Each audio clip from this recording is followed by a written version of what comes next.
오늘 25일 예정된 당대표 회담에 앞서 여야는 각각 3가지 의제를 내걸었습니다.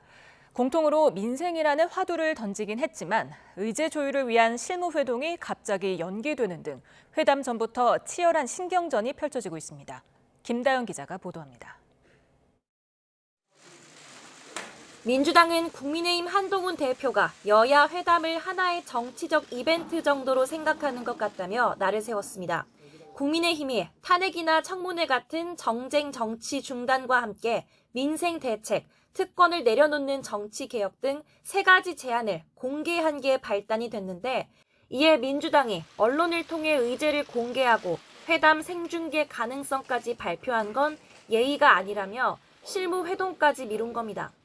하지만 여당은 충분히 제안해 볼 수 있는 문제들 아니냐며 납득하기 어렵다고 맞받았습니다.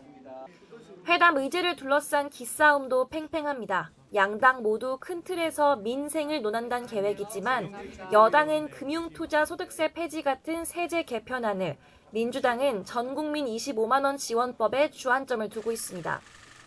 여당은 25만 원법과 관련해 취약계층을 선별적으로 지원하는 방안을 들여다보고 있다며 논의 가능성 열어뒀습니다.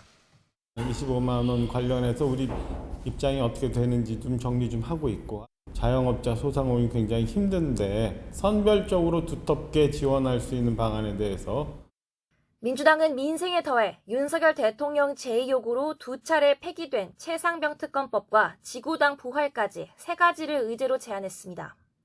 한동훈 대표가 최병 특검을 하자, 그리고 본인은 제3자 추천안이 좋다고 생각한다 했으면은 대표가 된 다음에 법안을 냈으면 되는 문제입니다. 역시 뇌관은 최상병 특검법이 될 전망입니다. 민주당은 제3자 추천 방식에 이어 제보 공작 의혹까지 수사 대상에 넣자는 한동훈 대표의 제안을 받겠다며 협상의 여지를 두는 듯 압박을 이어갔습니다. 사전 모의든 사후 모의든 제보 조작이든 제보 실수이든 다 포함시켜서 특검법을 발의해 주십시오. 여당은 모처럼 대화의 장인 만큼 민생 위주로 대화하는 게 맞다면서도 특검 얘기를 두려워하거나 피할 건 아니라고 물러서지 않았습니다. 첫 대화의 장에서는 이런 여야 간에 첨예하게 대립하고 있는 부분부터 먼저 논의하자 하는 것은 좀 발전성이 없지 않나. 실제 회담에선 지구당 부활같이 이견이 적은 사안에 합의가 이뤄질 수 있겠지만 쟁점 사안은 입장차만 확인하는 자리에 그칠 거란 전망도 나옵니다.